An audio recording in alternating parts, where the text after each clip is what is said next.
अस्सलाम वालेकुम friends. Chapter number 3 का आज हमारा लेक्चर नंबर 3 है।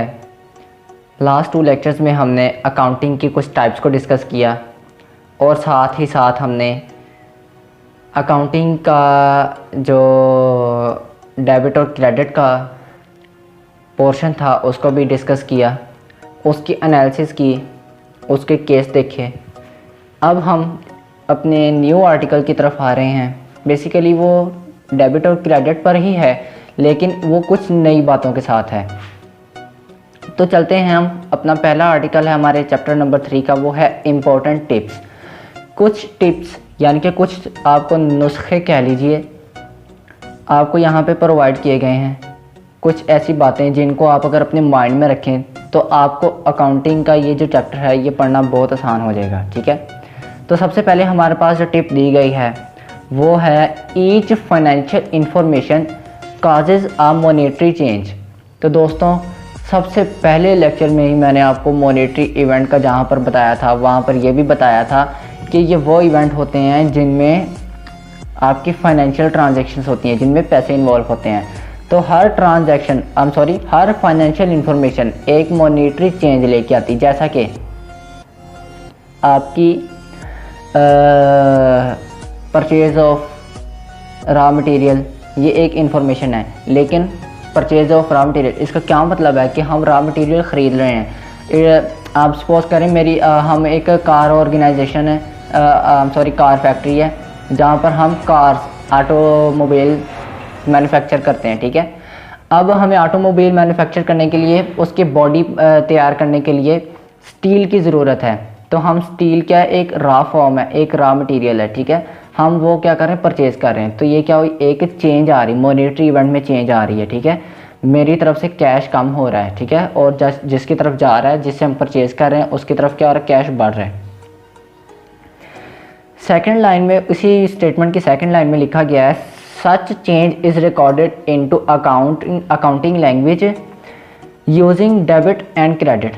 यहाँ पर लिखा DR एंड CR, मतलब वही है डेबिट और क्रेडिट। ठीक है, कि आपने इस तरह की जो चेंज है, जो फाइनेंशियल कंडीशन में चेंज लेके आती है, मॉनेटरी चेंज लेके आती है, वो आपकी क्या है, डेबिट और क्रेडिट में आप उसको मेंशन करते हैं। सेकंड हमारे पास स्टेटमेंट है each transaction causes in a change into 2 accounting heads. Her transaction 2 accounting heads में चेंज लेके आती है। अकाउंटिंग हेड का मतलब अकाउंटिंग टाइटल मतलब जो भी अकाउंट आप बना रहे हैं वो उसका नाम, कौन सा अकाउंट बना रहे हैं, cash account, credit account, capital account, asset account, जो भी है। यहाँ पर आपका अकाउंटिंग हेड है debit, one is analysed as debit, second one is credit. Both carry equal weight in terms of monetary effect. यहाँ पर आपको कह रहे हैं कि जो आपकी हर ट्रांजैक्शन है जो कि वो 2 अकाउंटिंग हेड में चेंज लेके आती है, और वो चेंज मेंशन की जाती है डेबिट और क्रेडिट में। ठीक है, इसके नीचे ये तो हम पढ़ चुके हैं, ये बेसिकली उसमें उन्होंने कोई ख़ास फ़र्क नहीं है पहली और दूसरी स्टेटमेंट में। ठीक है, यहाँ पर जो लाइन उन्होंने दी है दूसरी स्टेटमेंट की जो लास्ट लाइन है, both carry equal weights in terms of monetary effects. ये बात अगर आपको याद हो, मैंने आपको बताया था प्रॉफिट एंड लॉस अकाउंट बनाते हुए, बैलेंस शीट बनाते हुए, आपकी जो एसेट साइड है वो लायबिलिटी साइड के बराबर होनी चाहिए। ये मेरी एसेट साइड है जो कि लेफ़्ट साइड पे, ये मेरी क्रेडिट साइड है जो राइट साइड पे। यहाँ पर जो मेरी कैलकुलेशन आ रही है, उसको कैलकुलेट करने पर मेरे पास जो अमाउंट आ रही है वो है 50,000। तो मेरे पास लायबिलिटी साइड पर भी कैलकुलेशन के बाद 50,000 आना चाहिए। तो मैंने जैसे आपको बताया था कि दोनों साइडें क्या होनी चाहिए, सेम होनी चाहिए। ये एक यूनिवर्सल रूल है। ठीक है, मैथमेटिकल रूल है, यूनिवर्सल रूल है। ये आएगा ही, ऑटोमेटिकली सेम आएगा। अगर नहीं आएगा तो मैंने आपको बताया था, इट मीन्स ये आपको इशारा दे रहा है कि आप जनाब अपनी जो पीछे रिकॉर्डिंग्स करके आए हैं वहाँ पे कोई ना कोई मिस्टेक कर रहे हैं। ठीक है, तो ये आपका वही बात उन्होंने यहाँ पर आपको लिखकर मेंशन की बाकायदा आपकी बुक में, कि आपकी जो दोनों साइड्स हैं वो इक्वल वेट कैरी करती हैं। ठीक है, इक्वल वेट कैरी करती हैं। हमारे पास जो आगे का आर्टिकल है major things I am sorry, आपका ये पिक मैं आपको दिखाऊंगा, इसमें बहुत सारी चीज़ें इन्होंने क्लासिफाई की हुई हैं, जैसा कि आपका एसेट है, लाइबिलिटी है, ये सारी चीज़ें आपको मैंने चैप्टर नंबर 1 में बहुत डिटेल से एक टेबल में बताई थी, तो वो आप देख लीजिएगा। यहाँ पर कुछ इक्वेशंस दी गई हैं जो कि हमने ऑलरेडी पढ़ी हुई हैं, बहुत सिंपल इक्वेशंस हैं। यहाँ पर सबसे पहली इक्वेशन ये है, summation debit is equal to summation credit. यहाँ पर जो साइन है, जो ई की तरह, जिसकी शक्ल जो है वो इंग्लिश अल्फ़ाबेट ई के जैसी है, वो है समीशन, उसको समीशन कहते हैं, जिसका मतलब है सम करना, ऐड करना, प्लस करना, चीज़ों को ऐड करना।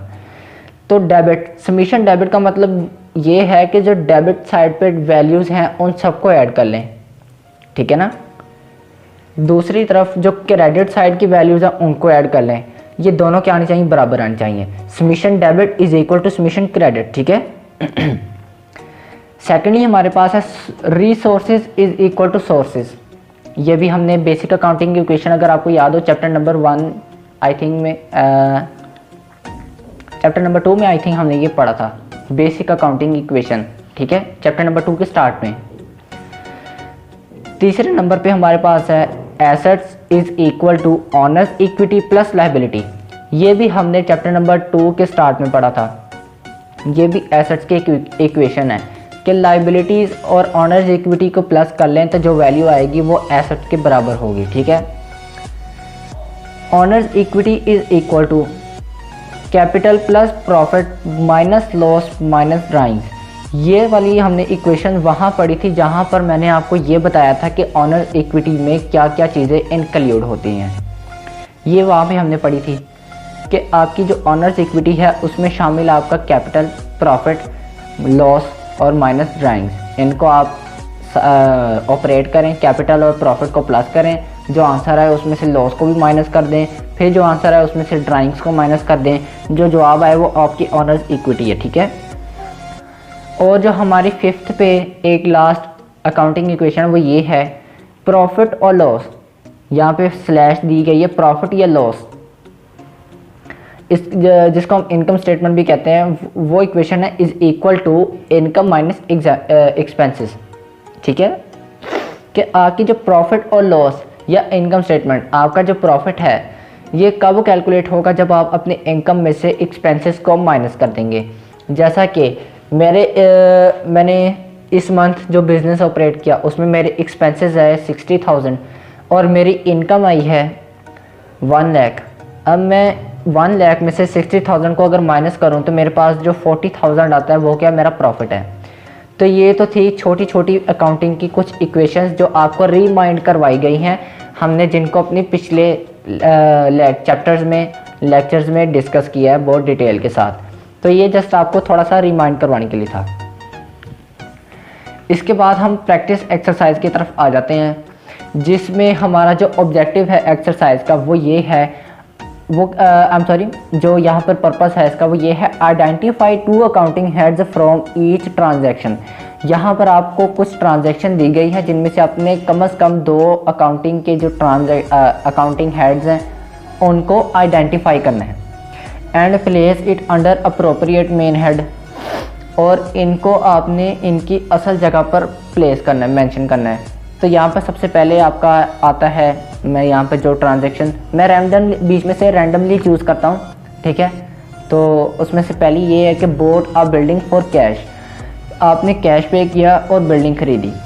तो इसमें जो ऑप्शन आ रही हैं वो है बोट, ऑप्शन ए पे, ऑप्शन बी पे है बिल्डिंग, ऑप्शन सी पर है कैश एंड ऑप्शन डी पर है एक्सपेंसेस। यहाँ पर आपकी 2 चीज़ें जो आ रही वो क्या हैं, वो आपकी बिल्डिंग है और कैश है, ठीक है। ये 2 चीज़ें आपकी अकाउंटिंग हेड में क्लासीफाईएबल हैं। क्यों? क्योंकि बोट तो आपका एक, आप कह लीजिए, वर्ब है। आपके ये जो एक्सपेंसेस हैं ये भी यहाँ पर मेंशन नहीं हुए। क्यों? क्योंकि बिल्डिंग तो एक एसेट है और कैश आपका एसेट है, ठीक है। तो आपका ये जो बिल्डिंग और कैश, ये दोनों आपके एसेट्स के अकाउंटिंग हेड जो एसेट है, जो मेन हेड है, उसमें आपके उसके नीचे ये मेंशन होंगे दोनों, ठीक है।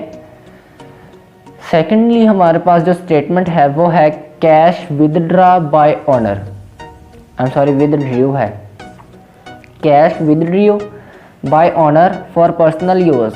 ऑनर ने बिजनेस से कुछ कैश निकाल लिया पर्सनल यूज़ के लिए, जिसको हम ड्राइंग कहते हैं, ड्राइंग, ठीक है। सबसे पहले हमारे पास है ड्राइंग्स, ठीक है, वही आ गया ना drawings. Number B, I am sorry option B cash, option C है ऑनर, ऑप्शन डी है गुड्स, ठीक है। तो हमने यहाँ पर चीज़ें देखनी है कि कौन सी क्लासीफाइएबल हैं। ऑनर तो वैसे क्लासीफाइएबल नहीं है, गुड्स यहाँ पर गुड्स का जिक्र ही नहीं है। जिक्र किन का आ रहा है, ड्राइंग्स का आ रहा है और कैश का आ रहा है, ठीक है ना। ड्राइंग्स का क्यों आ रहा है, क्योंकि उसने पर्सनल यूज़ के लिए पैसों को निकाला है बिजनेस में से, ठीक है, इसीलिए। तो ड्राइंग्स आपकी बेसिकली किस चीज़ की एक प्रॉपर्टी आप कह लें, वो ऑनर्स इक्विटी, ठीक है ना। जहाँ पर हमने ऑनर्स इक्विटी पढ़ा था वहाँ पे लिखा दिखा था ना हमने, वो equation is equal to capital plus profit plus I am sorry minus loss minus drawings, ठीक है। तो ड्राइंग्स किसके नीचे आएंगी, ऑनर्स की इक्विटी के नीचे। जहाँ तक बात है कैश की, तो कैश आपका क्या है, जिसको हम कैश इन हैंड भी कहते हैं, वो आपका क्या बिजनेस का एक एसेट है, जो कि करंट एसेट है बिजनेस का, ठीक है। तो ये तो थी दोस्तों कुछ प्रैक्टिस की स्टेटमेंट्स, जिसमें आपको अकाउंटिंग के हेड्स में और क्लासीफाई करने की स्किल्स आपको थोड़ी बहुत दी गई हैं, और आपका ओवरव्यू इससे पीछे दिया गया है। नेक्स्ट हम लेक्चर नंबर 4 में कुछ नई चीज़ों के साथ फिर से डिस्कशन करेंगे। तब तक के लिए मुझे इजाज़त दीजिए। अल्लाह हाफिज़।